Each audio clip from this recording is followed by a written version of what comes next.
secundaria. Sean cordialmente bienvenidos a una nueva clase de literatura. En esta oportunidad estaremos abordando la temática literatura medieval. Quien les habla una vez más, su profesor Ulises Oria. Acompáñenme. En primer lugar, veamos el contexto histórico-cultural de esta literatura, una literatura donde se prevalece el carácter religioso. La iglesia formaba parte de una institución de gran relevancia e importancia para el momento. Recordemos que la Edad Media se extendió desde el siglo V después de Cristo, cuando el Imperio Romano de Occidente es destruido por las invasiones bárbaras hasta finales del siglo XV. Es allí cuando surge esta literatura medieval. La Iglesia Católica fue la única institución que unificó el mundo occidental, rigió la cultura y hasta la vida de los hombres. Como ya le venía diciendo, la Iglesia Católica durante la literatura medieval tuvo un papel muy protagónico e importante en la toma de decisiones del sistema feudal. ¿Ok? Estuvo regida por un sistema feudalista. Entre las características más importantes de esta literatura medieval podemos ver la formación de las naciones y la llamada lenguas romances, como el castellano, el francés, el portugués, entre otras. También tenemos el surgimiento de la poesía trovadoresca, la aparición de los cantares de gesta y tenía un carácter teocentrismo. Entonces, repito, entre las características más relevantes de esta literatura medieval destaca, por supuesto, como ya los dije, la formación de las lenguas romances, como el castellano, el francés, el portugués, entre otras lenguas, que definitivamente forman parte de los idiomas más importantes hablados en el mundo. También tenemos el surgimiento de la poesía trovadoresca, la aparición de los cantares de gesta como otra de las características muy importantes, esos cantares de gesta donde el caballero andante tenía un papel protagónico, ¿verdad? En la historia. Y finalmente decimos que la literatura medieval tenía un carácter teocentrista porque todo giraba en torno a la figura divina de Dios. De allí es el gran clásico universal de la Divina Comedia, escrita por este gran célebre escritor. Tenemos las manifestaciones literarias, tenemos el Mester de Clerecía, que tiene que ver con una poesía culta y refinada que estaba dirigida a un grupo selecto de la época. Sus temas fueron eruditos y muy religiosos. El poeta era un clérigo. ¿Qué era un clérigo? Una especie de cura o sacerdote que se encargaba de impartir este tipo de literatura muy refinada, porque iba dirigido a una parte exclusiva de la sociedad. Finalmente, este tipo de literatura tenía una función bastante didáctica y moralizante, porque al mismo tiempo que buscaba divertir, ¿verdad? A través de el canto, también buscaba reflexionar o que las personas pudieran reflexionar sobre su accionar, sobre todos los gobernantes de la época. Luego tenemos el Mester de Juglaría. Este Mester de Juglaría era un oficio cultivado por el juglar o poeta del pueblo. ¿Ya? Si nos podemos analizar, el Mester de Clerecía iba dirigido a una clase exclusiva de la sociedad del momento y el Mester de Juglaría iba dirigido al pueblo, ¿no? Porque era una poesía cultivada por el poeta del pueblo y para el pueblo. Por lo tanto, sus temas giraban en torno a personajes históricos. Era de carácter popular porque iba dirigido a la masa, definitivamente, que era el pueblo. Y dentro de este méster o este tipo de literatura llamada, denominada méster de juglaría, surgen por supuesto los cantares de gestas en Europa. Finalmente tenemos las novelas de caballería, que por cierto, a mí me encanta. Siempre les recomiendo a mis estudiantes Amadís de Gaula, una historia de amor imposible, pero al final el amor triunfa por encima de las circunstancias, ¿verdad? De todas esas dificultades que se le presentaron a ese personaje, Amadís, él pudo lograr su sueño de casarse con su gran Elisena. Las novelas de caballería fueron aquellas primeras composiciones escritas en prosa. Narraban hazañas de un caballero, en este caso como el ejemplo que le estoy colocando de Amadís, ¿no?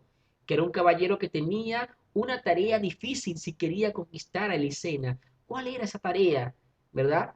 Ganar muchas batallas, esa fue la tarea que le puso el papá, ¿verdad? De Elisena. Si tú quieres tener la mano de mi hija, tienes que ganar múltiples batallas y él asumió el reto y lo logró. Por eso que narra las hazañas de ese caballero andante, ¿verdad? Que busca conquistar el amor, ¿verdad? A través de triunfos y victorias.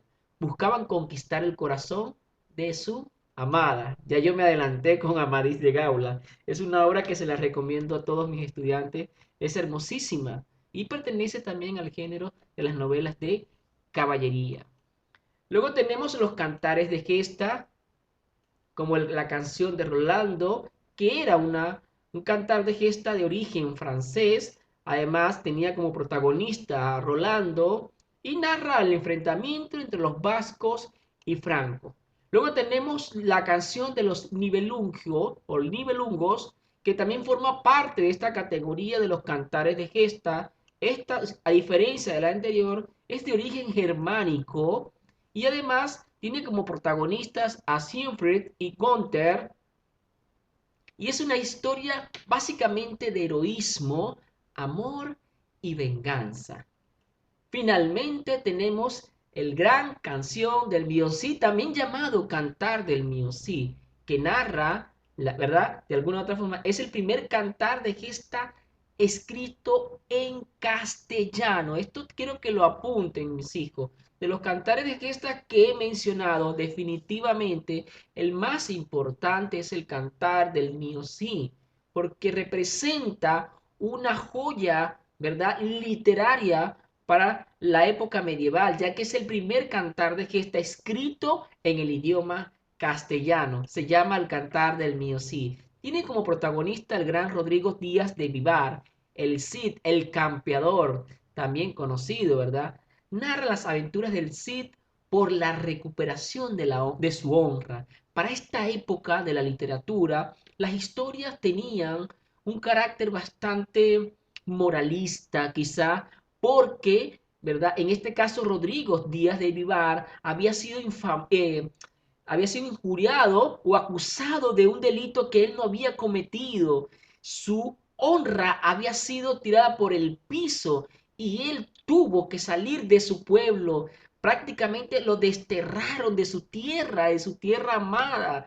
Y él tuvo que salir, ¿verdad? A ganar tantas aventuras, enfrentarse a tantos acontecimientos para la recuperación de la honra. La honra y el valor del ser humano para este momento jugaban un papel muy importante. Quizás hoy día no, las personas actúan de manera como si nada ha pasado, pero para ese momento sí. El que injuriaran o que dijeran algo de alguien que no era cierto, era prácticamente deshonrarlo, quitarle todo el poder y el dominio quizás, digamos, su testimonio se iba por el piso, ¿no? Dulce estilo nuevo, dulce estilo nuevo. Este es un movimiento literario que también surge durante la Edad Media. Es una poesía que concibe donde la mujer es considerada como la obra perfecta de la creación divina. Es colocada en el límite, imagínense ustedes, entre lo humano y lo celestial, ¿verdad? Este movimiento literario resalta la perfección de la mujer hasta el punto de compararlo con aquel carácter celestial o divino. Imagínense ustedes. Destacan, por supuesto, Guido Cavalcanti, Dante Alighieri, por supuesto, y Sino di Pistoia. Por supuesto, el más importante sigue siendo el gran Dante Alighieri. ¿Quién es Dante Alighieri? ¿Por qué hablamos de este personaje? Se dice de Dante Alighieri, o se conoce muy poco de Dante Alighieri, o hay mucho y muy pocos documentos sobre este gran célebre escritor italiano, ¿no?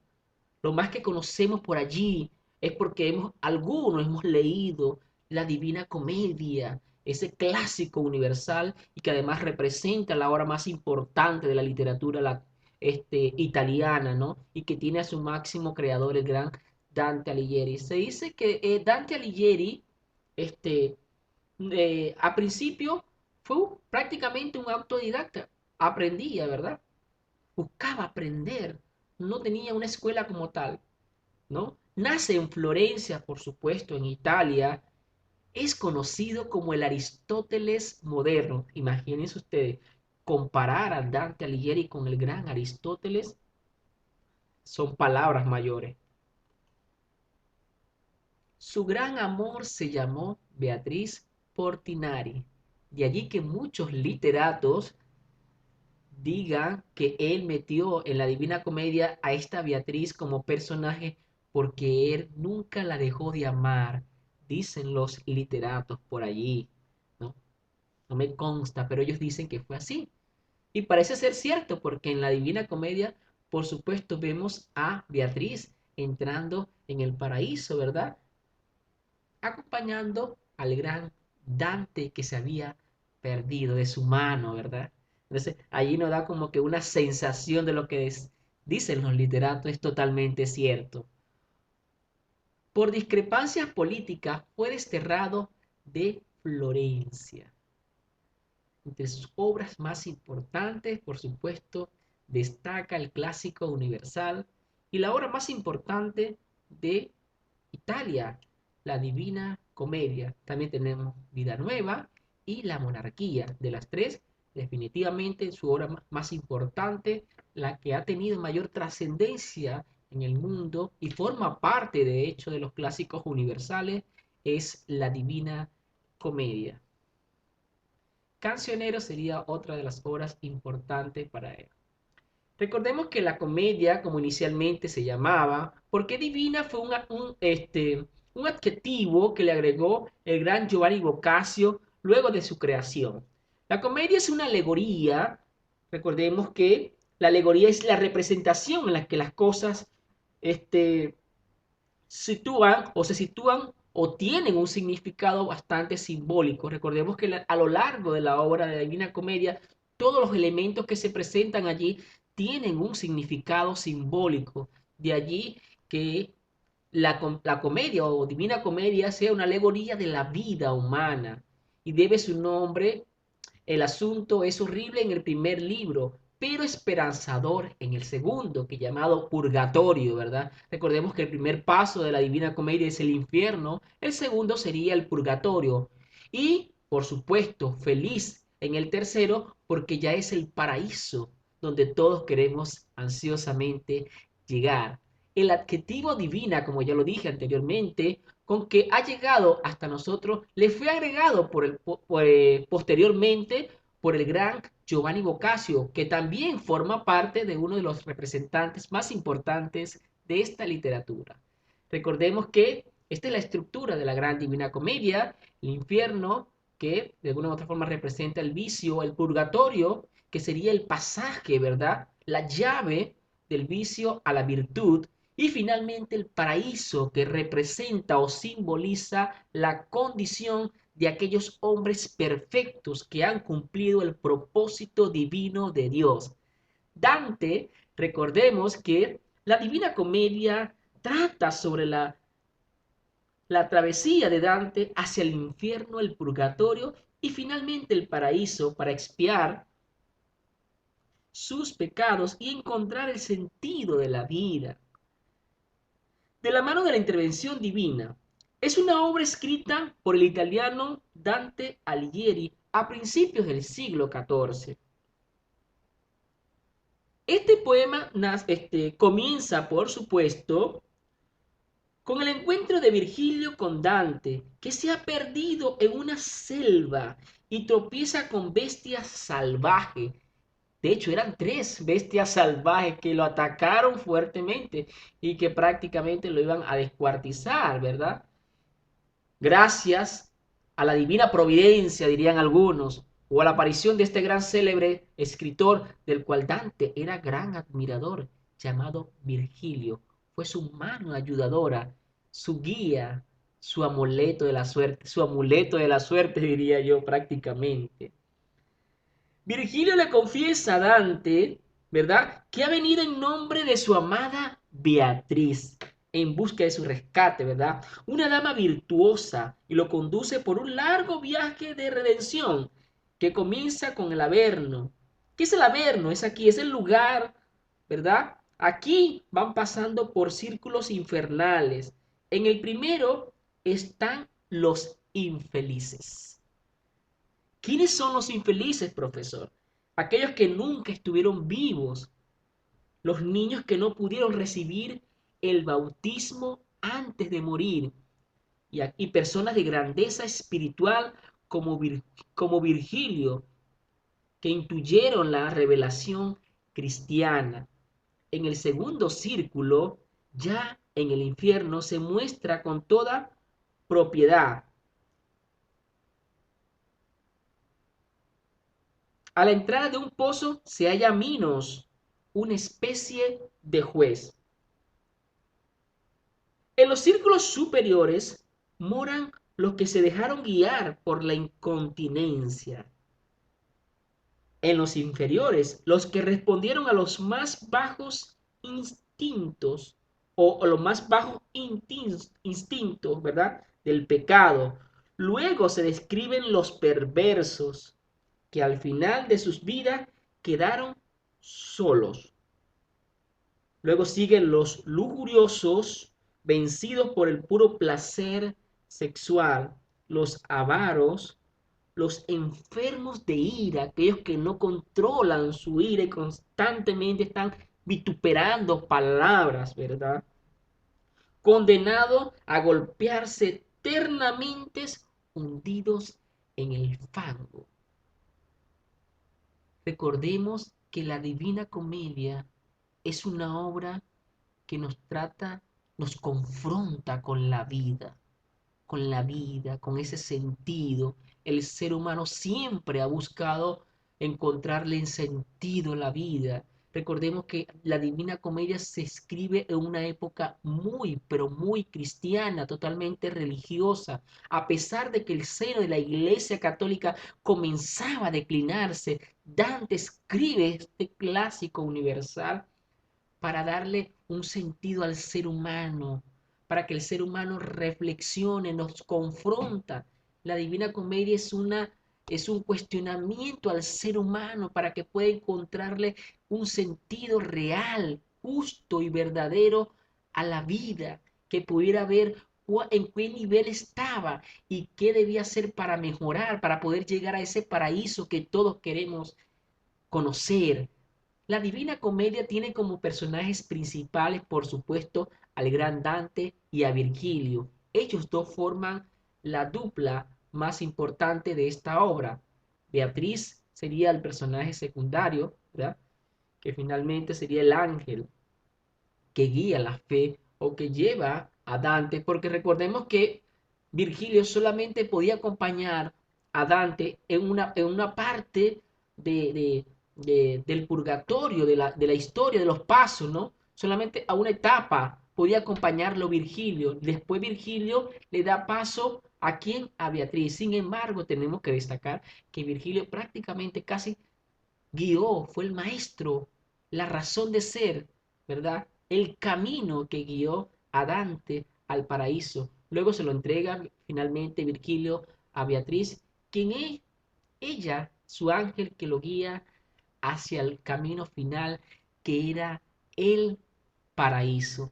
De esta manera finaliza un resumen así muy corto porque pasaron muchos acontecimientos. Tienen que leer la obra porque es espectacular.